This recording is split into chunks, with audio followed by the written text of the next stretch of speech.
Bonjour, bienvenue sur Alta Frequenza pour votre nouveau rendez-vous Alta et vous. Et je suis en compagnie de Michel Halal-Volterra. Bonjour Michel, Bonjour.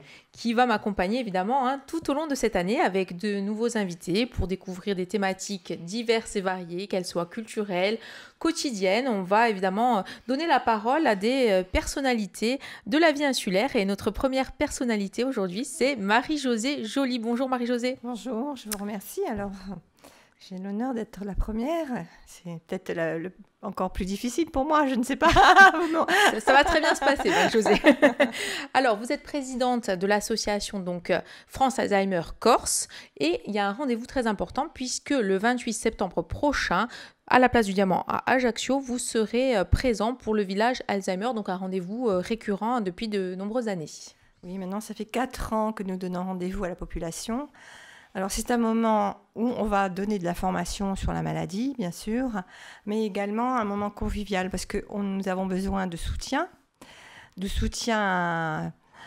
parce que nous avons des actions à financer, comme par exemple les ateliers de relaxation ou d'autres actions qu'on aimerait mener sur le territoire.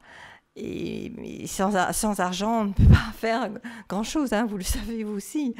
Voilà, donc c'est important que la population vienne nous voir, aussi pour participer à ce grand moment. Est-ce que la population est sensibilisée assez au problème d'Alzheimer ? Je me demande. C'est pour ça qu'on a souhaité mettre en place une charte ville aidante Alzheimer. Et on a donc commencé par la ville d'Ajaccio, tout simplement parce qu'on a notre siège social à Ajaccio, que j'aime aussi Ajaccio, c'est ma ville où je vis, où je travaille. Et c'était plus facile, tout simplement. Mais cette charte, on va la proposer dans tout le territoire de la Corse. On va commencer par les villes les plus importantes, Bastia, Porto Vecchio. Et ensuite, nous verrons par rapport à l'écoute. Je suis sûre que cette écoute va être bienveillante parce qu'il ne faut pas non plus penser que nous sommes la seule association qui nous occupons de ce problème. Les services sociaux des mairies ont certainement une conscience importante et c'est ainsi que tous ensemble, nous pourrions mieux agir et informer sur cette maladie, de toute manière. Au-delà des mairies, est-ce que l'ARS prend en compte vraiment les problèmes avec les hôpitaux, par exemple ? Alors, l'Agence régionale de santé de Corse a moult problèmes. Nous connaissons l'état sanitaire quand même de la Corse. C'est notre hôpital qui n'est pas encore... qui n'est pas encore terminé. Donc, nous recevons les malades dans un hôpital qui est quand même très vétuste. Je me demande comment les équipes font pour tenir le coup. D'ailleurs, je les félicite. Et en plus, pose le problème de la démographie. La Corse est quand même impactée par les personnes âgées, notamment la Haute-Corse, encore un peu plus que la Corse du Sud. Et donc, le problème du vieillissement... souvent se passe bien et de mieux en mieux, parce que la santé des seniors est quand même de bonne qualité et est accompagnée par la médecine de ville. Mais malheureusement, après 85 ans, peut se poser des problèmes. Et c'est pour ça qu'il faut travailler main dans la main avec les municipalités, l'Agence nationale de santé. C'est pas simple, parce qu'ils ont aussi le problème de l'autisme. En Corse, il y a pas mal d'enfants diagnostiqués autistes. Voilà, donc tout ça, c'est des budgets, c'est des budgets qu'il faut favoriser au détriment d'autres. Donc peut-être que la maladie d'Alzheimer actuellement on en parle moins. Donc voilà, c'est pour ça qu'on existe aussi, on existe, et c'est pour ça que vous nous recevez. Et merci. Et justement, pourquoi on en parle moins de cette maladie? Est-ce que pourtant il y a des avancées quand même toutes récentes dans la recherche, etc. Mais comment justement expliquer le fait qu'on en parle moins de cette maladie? Parce que je crois qu'il y a des phénomènes de mode, tout simplement. Et puis après, il y a des problèmes de santé qui ressurgissent, dont le problème de l'autisme. C'est très important, ça atteint des enfants. Donc évidemment, il faut mettre le paquet, et on le comprend. D'ailleurs, ce sont des maladies qui se ressemblent parce que dans les deux cas, il y a des problèmes cognitifs. Mais bon, alors, problème de mode. Après, d'où le rôle des médias, les radios notamment. Je trouve que c'est un média très important pour la communication des informations. Et c'est important que vous nous receviez. Après, il y a aussi ce problème de financement. On peut pas, les budgets sont quand même restreints. Hein. Il y a les hôpitaux en France ont des gros problèmes. Donc en ce moment, on a un petit peu aussi, on pense à eux, les urgences qui sont en grève, enfin, etc. C'est pas simple. Donc c'est pour ça que nous, on essaie de dédramatiser cette maladie. On aimerait que tous les préjugés qui se sont installés par rapport à la maladie d'Alzheimer, on optimise à travers ces informations et cette charte, par exemple. On optimise la conscience des collectivités et la conscience aussi des citoyens. Alors, on va mettre en place cette charte, certes. Alors, cette charte va permettre de sensibiliser, d'informer, de dire par exemple, les villes vont communiquer sur tous les aides que peuvent avoir les malades ou les familles. Alors, il y a évidemment ce rendez-vous que nous n'oublions pas du 28 septembre, place du Diamant à Ajaccio, ce village Alzheimer, justement pour pouvoir rencontrer le grand public, le sensibiliser, et vous aussi, justement, pour pouvoir peut-être aussi apporter une aide à des personnes qui sont dans ces situations, qui sont aidants. On va en parler familiaux, ça aussi, c'est une problématique importante de votre travail associatif. Mais on va parler évidemment de cette charte, tout d'abord, que vous allez signer, que vous avez déjà signé justement avec la ville d'Ajaccio, charte ville aidante, et qui va finalement se diffuser un petit peu partout en Corse, qui existe aussi sur le continent. Donc, si on revient à la genèse, qu'est-ce qui vous a poussé finalement à créer cette charte ? Eh bien, c'est parce que nous nous sommes rendus compte, comme on en parlait hier, que la maladie d'Alzheimer était passée un petit peu en second plan, parce qu'il y avait d'autres priorités, et c'est normal. Hein. Et c'est normal. Donc on s'est dit, il faut proposer quelque chose d'original pour que la conscience des collectivités se joigne à notre combat, le combat contre les préjugés. Et ça peut que être motivant. Hein, proposer une charte, ça peut être que motivant parce que ça remet en place les difficultés des familles, les problèmes des personnes. Et ça, c'est plutôt optimiste, c'est optimisant. Hein, c'est pas, on va pas dire vous ne faites pas bien, mais on va dire on va faire ensemble. C'est quand même quelque chose de plus sympathique, parce que tout le monde fait. On peut pas dire que personne ne fait. Tout le monde fait quelque chose pour les malades d'Alzheimer, mais pas suffisamment. Les familles se sentent encore un peu mises à l'écart. Donc le travail sur les préjugés, c'est très important. C'est très important de ne plus stigmatiser les malades, les faire sortir dans la ville pour qu'ils profitent. Dans la maladie d'Alzheimer, il y a différents stades et les stades où la maladie s'installe, on peut faire plein de choses. On peut continuer les sorties culturelles, on peut aller au restaurant, on peut aller faire une pratique de sportive, on peut faire plein de choses, même si on a un diagnostic déjà posé. C'est ce que vous faites déjà depuis plusieurs années, notamment avec vos cafés, et puis les visites que vous faites régulièrement au musée Fesch, etc. C'est des choses que vous avez déjà mis en place depuis un certain temps. Qu'est-ce que finalement la charte va vous apporter de plus dans cette démarche ? Est-ce que ça va permettre de la poser davantage encore, de la faire beaucoup plus connaître ? Est-ce que c'est le rôle premier de cette charte ? Tout à fait. Développer aussi les actions, parce que bon, là, nous sommes... Le territoire de la Corse, il est difficile. Il y a des montagnes, il y a des routes qui sont difficiles à... On ne peut pas être partout. Hein. Donc, si on travaille avec chaque grande ville et après les villes un peu moins importantes, on va pouvoir développer des modèles. Par exemple, le café mémoire, c'est quelque chose qui ne coûte rien. On se réunit dans un café, on a un professionnel qui peut aider les personnes, des bénévoles qui encadrent. Et on parle tout simplement de la maladie, et puis on parle de ses problèmes. Donc c'est vraiment quelque chose qui ne coûte rien et qui va amener du réconfort aux familles et aux malades.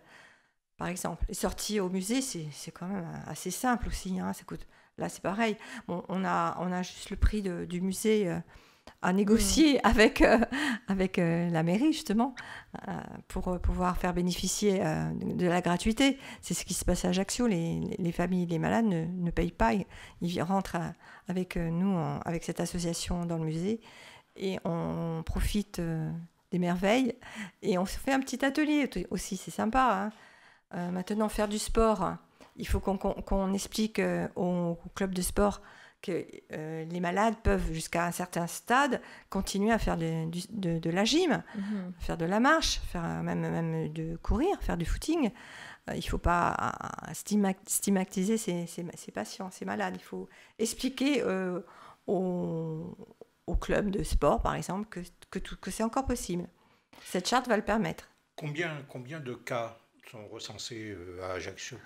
Alors, sur la Corse, on parle de 6 000 personnes malades. Sur la Corse. Sur la Corse, donc on peut dire qu'on pourrait parler de 3 500 et 4 000 un peu plus en Haute-Corse. Mais les statistiques enfin, les chiffres varient, augmentent même, je dirais. Parce que c'est quand même, on est malade. Si on est malade, c'est parce qu'on vieillit. Hein. Les malades jeunes, il y en a pas tant que ça, et heureusement. Mais lorsqu'on dépasse 85 ans, on peut avoir des troubles cognitifs. On peut aussi ne rien avoir. On peut avoir simplement de la dépendance parce que le corps ne suit plus. Mais l'esprit, par contre, peut être très, très vivace. Hein, heureusement. Les médecins généralistes n'ont pas, eux, ce sont des sentinelles en principe, et ils n'ont pas cette fonction de recensement ou de prévenir l'association pour dire, voilà, il y a un nouveau cas qui se présente. Pour que vous puissiez, vous, aller justement aider petit à petit les gens qui commencent à être touchés par la maladie. Tout à fait. Ça se fait petit à petit. Je pense que les médecins, ils ont une tâche très importante. La démographie des médecins, elle est pas facile encore. Ça. Il nous manque des médecins généralistes. Hein. Là, pendant 2 ou 3 ans, on va encore avoir des problèmes. Des nouveaux médecins vont arriver, qui ont été formés d'ailleurs à l'université de Corté, pardon. Mais là, pendant ces 2 ou 3 ans, les cabinets sont très, très pleins. Je ne sais pas si vous avez l'occasion d'aller chez votre généraliste. Donc, je ne sais pas comment dire, je ne veux pas leur donner encore du travail supplémentaire, mais en tout cas, je peux leur dire, s'il y a des médecins qui nous écoutent, qu'ils peuvent avoir confiance. L'association France-Alzheimer est ancienne, hein. Ça fait plus de 35 ans qu'elle existe.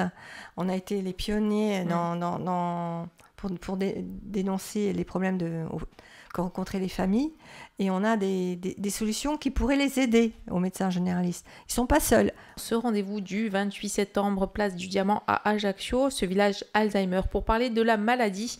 Moi j'ai une question, puisque hier on a évoqué évidemment cette charte ville aidante, et je voulais savoir justement dans le rural, comment ça se passe la gestion de la maladie. On sait qu'en ville évidemment il y a des associations, il y a des structures, mais lorsqu'on est malade et qu'on est dans le rural, comment ça se passe ? Ça se passe encore moins bien.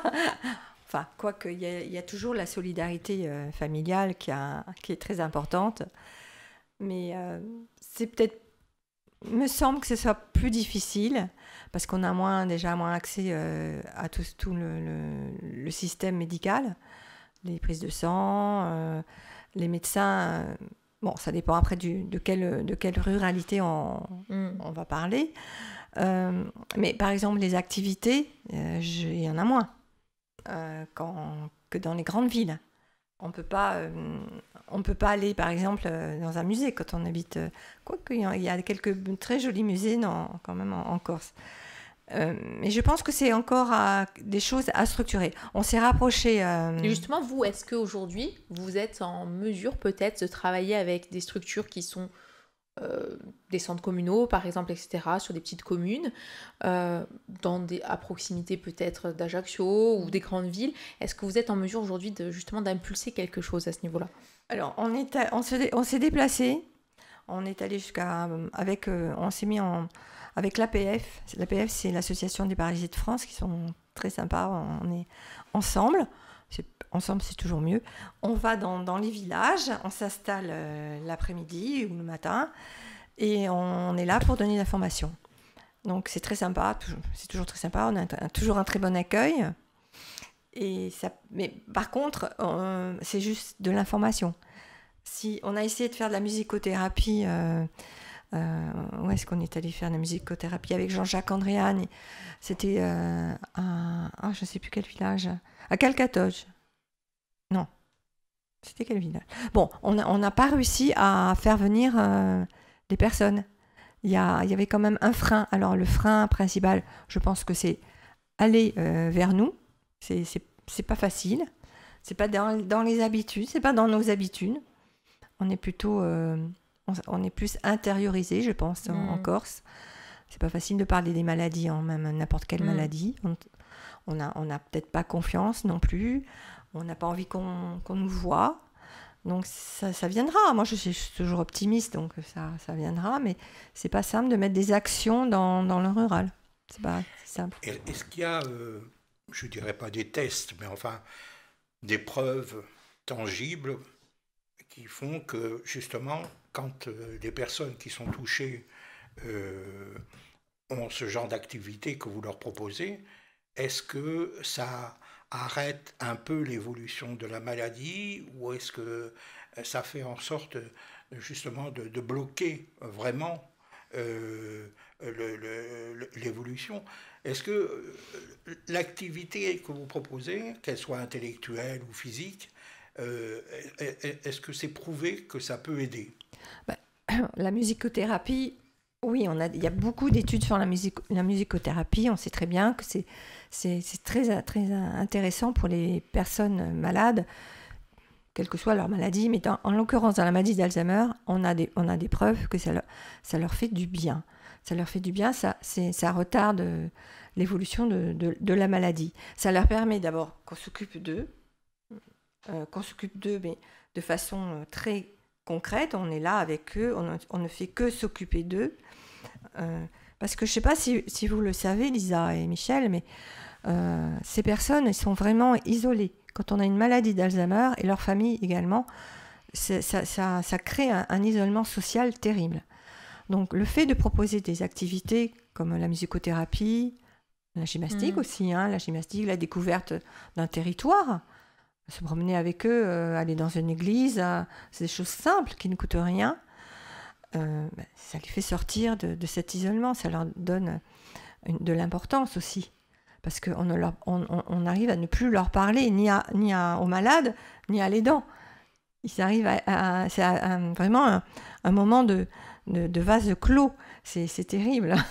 Alors justement, on a dit que précisément, dans certains endroits sur le continent, on fait des ateliers, on a créé des ateliers de l'audiovisuel. C'est-à-dire que, par exemple, on met des personnes devant des jeux télévisés comme Question pour un champion et tout ça.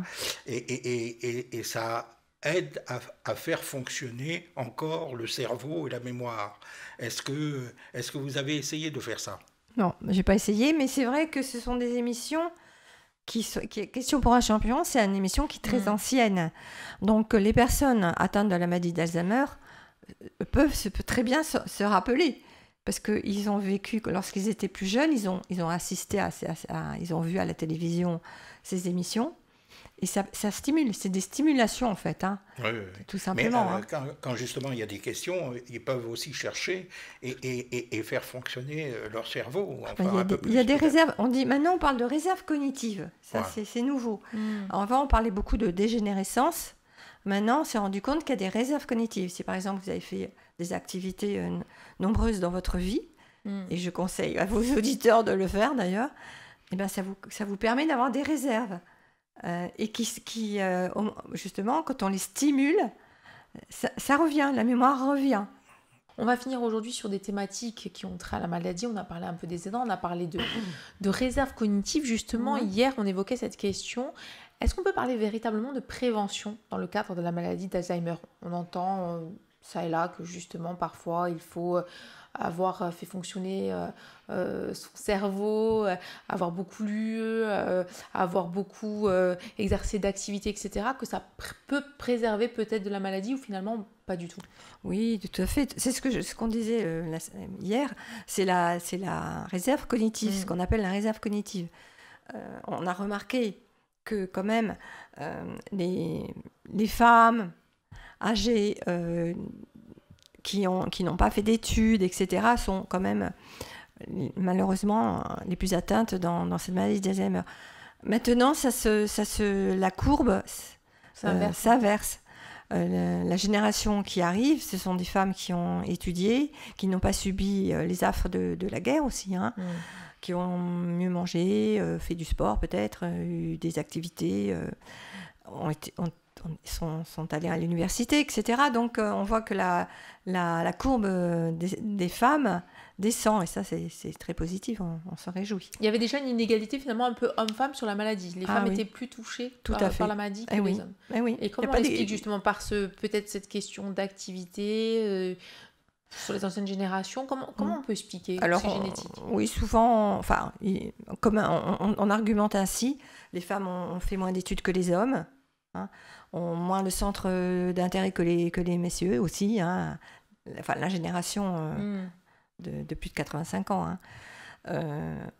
Malheureusement, après on parle aussi... C'est la vie sociale en fait. Voilà, ils ont moins de vie. Comme elle n'avait pas de relation de travail, puisqu'elle ne travaillait pas, c'était des femmes au foyer, donc elle n'avait pas de contact humain avec les autres personnes, ce qui fait fonctionner aussi le cerveau.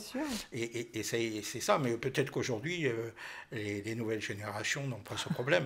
Et non, elles ont d'autres problèmes, les femmes, mais elles ont moins ce problème, et tant mieux.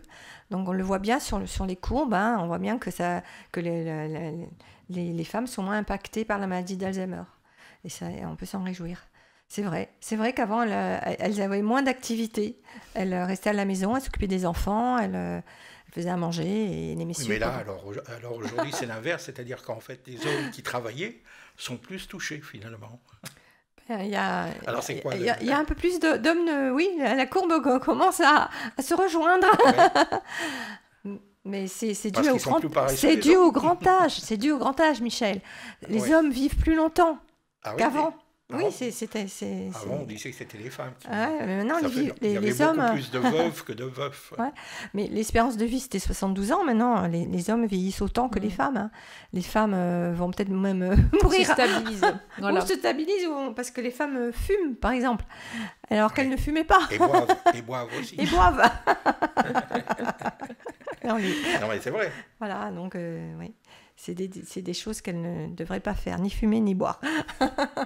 On est bien d'accord. Mais est-ce que précisément, le régime alimentaire, est-ce que l'environnement, la pollution fait en sorte que la cible qui est le cerveau humain est de plus en plus touchée par le modernisme? Alors, en ce qui concerne l'alimentation, on dira, sans parler des pesticides, etc., bien sûr, qu'on le mange beaucoup mieux qu'avant. On a conscience de ce qu'il faut manger, ce qu'il ne faut pas manger, ce qu'il faut boire.